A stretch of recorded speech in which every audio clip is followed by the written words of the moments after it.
وملائكته يصلون على النبي يا أيها الذين آمنوا صلوا عليه وسلموا تسليما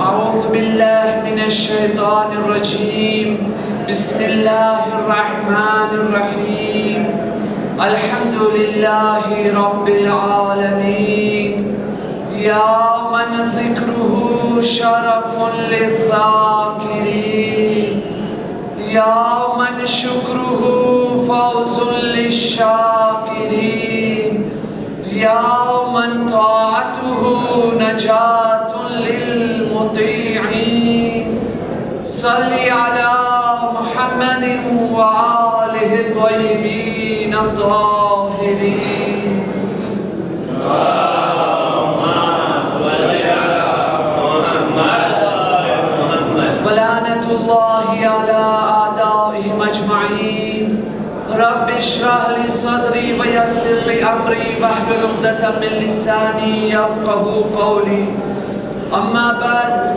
فقد قال الله سبحانه تبارك وتعالى بسم الله الرحمن الرحيم يا أيها الذين آمنوا لا تقدموا بين يدي الله ورسوله واتقوا الله إن الله سميع عليم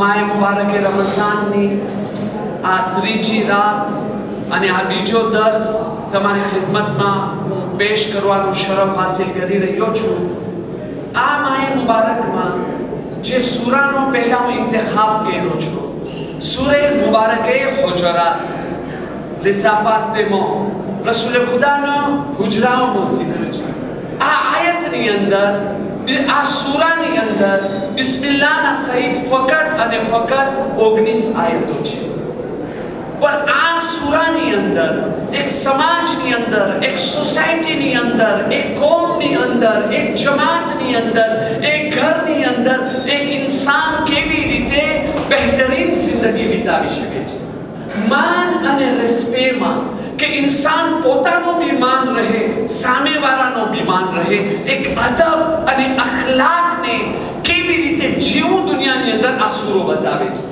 આ સૂરાની એક ખૂબી છે કે આની અંદર જે મસાઇલનો zikr થયો છે તમને બીજા સૂરાની અંદર તમને એ વસ્તુ નહીં મળે એના માટે આ સૂરાને સૂરે આદાબ કહે છે આ સૂરાને અખલાકનો સૂરો કહેવામાં આવે છે આપણે સાથે બેસી અને વિચાર ના કરે ફક્ત એ જમાનાના વાકિયાતથી નહીં કે આ જમાનામાં આ વાક્યો બન્યો હતો એના માટે આ આયત નાઝિલ થઈ નહીં ફક્ત એ રીતે નહીં આપણા સમાજની અંદર સોસાયટીની અંદર કોમની અંદર ઘરની અંદર મારા વાસ્તે એની અંદર શું દર્સ અને લેસન છે આજના જમાનાના મુતાબિક ગઈકાલની વાત નથી થતી તો એની અંદર પહેલા સૂરો ગઈકાલે જે મેં કહ્યું હતું કુરાન પગલે પગલે કહે છે તમે મારી આયત ઉપર શા માટે વિચાર નથી કરતા તમે મારી આયતોની શા માટે બેકદરી કરો છો ગૌર કરો ફિકર કરો વિચાર કરો અને પછી એની ઉપર તમે લેસન લઈને અમલ કરો ગઈકાલનો દર્સ આ મંઝિલ પર આવીને સ્ટોપ રહ્યો હતો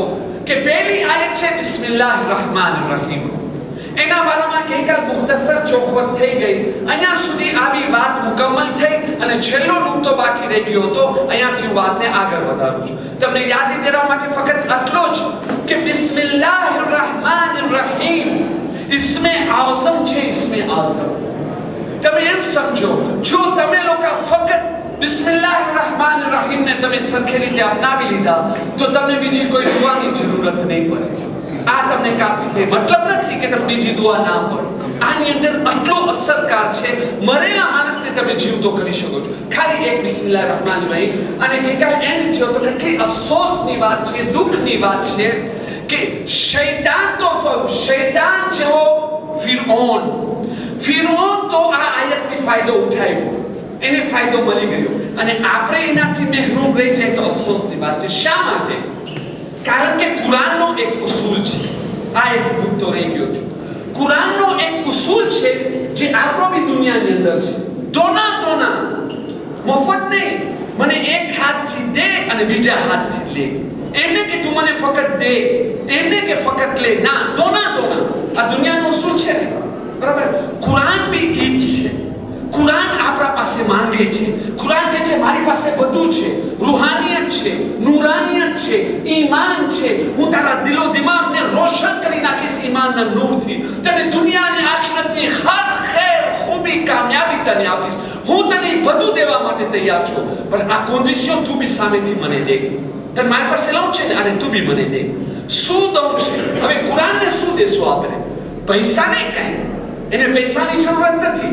કુરાન કહે છે તમે તમારો ભરોસો મને આપો, તમે મારી વાત ઉપર ભરોસો કરો, યકીન કરો, તમારા સારા વિચાર, હુસ્ને ઝન, તમે જે છે ને એમને કે હવે શું થશે, આ કેમ થઈ શકશે. ના, કુરાન કહે છે ને ભલે મને આ ચીજ અઘરી લાગે છે, પણ કુરાન કહે છે તો મારો ફાયદો એની અંદર છે, ભલે મારી અકલ કામ નથી કરતી.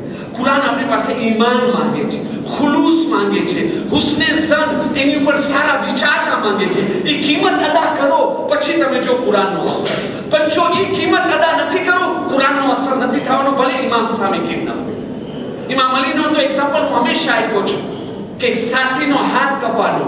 ઇમામ અલી પાસે આવે છે, યા અલી મારો એક હાથ કપાઈ ગયો. ઇમામ અલી એના હાથને લઈને રાખે છે, કાંઈ કરે છે, હાથ ઠીક થઈ ગયો. પછી બીજા દિવસ આવે છે, યા અલી તમે મને કયો ને શું કર્યા. ઇમામ કહે તને જાણવાની જરૂર નથી. ના યા અલી કયો ને સિલ્ક પ્લેન. ભાઈ તને કાંઈ જાણવાની જરૂર નથી આની અંદર, તારો ફાયદો તો તને મળી ગયો ને. તો કે નહીં યા અલી તમે મને કયો ને તમે શું કર્યા. જ્યારે એનો ઇસરાર, જ્યારે એની જીદ બહુ જ વધી ગઈ તો ઇમામ અલી અલૈહિસ્સલામ એને રોકે છે, અને રોકી નથી રહ્યો. ત્યારે ઇમામ અલી અલૈહિસ્સલામ એને કહી દે છે કે હું ફક્ત બિસ્મિલ્લાહિર rahmanir rahim પઢ્યો અને અલહમ્દનો સૂરો. તો આ માણસ કહે છે અરે ફક્ત અલહમ્દનો સૂરો પઢ્યો, એટલે એનો મતલબ શું થઈ ગયો, એની નજરમાં અલહમ્દના સૂરાની કઈ વાલેર ના હતી. અને આપણી મેન્ટાલિટી એ જ છે. આજે તમે જોજો, આપણે કહેવામાં આવશે તમે એક જ નાની આયત પઢો, એક જ ઇસ્મે આઝમ પઢો, આપણે કહેશે એક જ જે 2 મિનિટમાં અમલ ખતમ થાય છે, આની વાલેર શું. પણ જો કહેવામાં આવશે આખી રાતના 100 વખત સૂરે યાસીન પઢો, 200 વખત સૂરે અનકબૂત પઢો, આપને ખબર છે આપણે પઢી નહીં શકે, આપણે કહેશું આ અમલ બહુ વાલેર છે, આટલો બધો અંદર મહેનત કરવું પડે છે. હાલાકે એમ નથી, અલ્લાહની નજરમાં એમ નથી ભાઈ. કુરાનની એક જ આયત એનો જે અસર રાખે છે મરેલા માણસને. તો કહેવાનો મતલબ શું અહીંયા? કુરાન કહે છે ધોના મફત નહીં, એક હાથથી લ્યો અને બીજા હાથથી મને આપો. જો તમને તમારો હાથ ગરદન પર રાખી દઉં છે તો એક્સક્યુઝ moi, હું બી મારો હાથ પછવાડે રાખી દઉં છું. મને ઈમાન આપો, મને તમારા સારા વિચારો આપો, તમે ભરોસા અને કોન્ફિડન્સ આપો. પછી તમે જો કુરાન જે મોજીઝો છે એ મોજીઝો કેવી રીતે જાહેર થઈ રહ્યો છે. હવે આપણે જલ્દી પહેલી આયતની અંદર દાખલ થાય છે. આ કુરાન મજીદની પહેલી આયત, એનો તર્જુમો, ને હવે આપણે એની અસલ તફસીરમાં દાખલ થાય છે. પહેલો સૂરો બિસ્મિલ્લાહિર rahmanir rahim. યા અય્યુહલ્લઝીના આમનુ લા તુકદ્દિમુ બૈન યદૈલ્લાહિ વ રસૂલિહી વત્તકુલ્લાહ ઇન્નલ્લાહા સમીઉન અલીમ. એ ઈમાન લાવવાવાળો શરૂ થયો કે નથી? એ ઈમાન લાવવાવાળાઓ અલ્લાહ અને એના રસૂલની સામે કોઈ વાતમાં આગળ વધી ન જાઓ અને અલ્લાહથી ડરો. બેશક અલ્લાહ મોટો સાંભળનાર અને જાણકાર છે. પહેલો દર્શ આ આયત જે નાઝિલ થઈ, કેના બારામાં નાઝિલ થઈ, શા માટે નાઝિલ થઈ, આપણે કાલે આગળ વધશું. પણ હમણાં એક ઉસૂલી વાત કહેવા માંગુ છું, કારણ કે વાત આગળ વધી કે મુસલમાનોનો એક ગ્રુપ હતો, મોમિનોનો એક ગ્રુપ હતો, इंसानों एक ग्रुप હતો, એ લોકો ભૂલ કર્યા, ગલતી કર્યા, જે ના કરવું જોઈએ એ કર્યા, રસૂલે ખુદાનો અપમાન જેવો શ્રેષ્ઠ કરી લીધા. તો અલ્લાહ તાલા કેવી રીતે આયત મોકલે છે? પહેલો સબક આપણને આયત શું દે છે ભાઈઓ? અલ્લાહ તાલા એમ નથી કહેતો જો મુસલમાનો તમે લોકો આ બરાબર નથી કરતા, આ ગુનો કરો છો, તમે મારું અપમાન કરો છો, મારા નબીનું અપમાન કરો છો, હું તમને જહન્નમમાં રાખીશ. ધ્યાન રાખજો, સકરાતે મોતમાં કોઈ તમને મદદ કરવા વાળું નથી, તમને શરમ નથી આવતી. ના, કાઈ નહીં. પહેલો સબક, પહેલો દર્શ આ આયત આપે છે.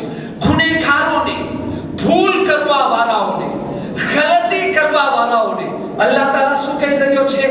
યા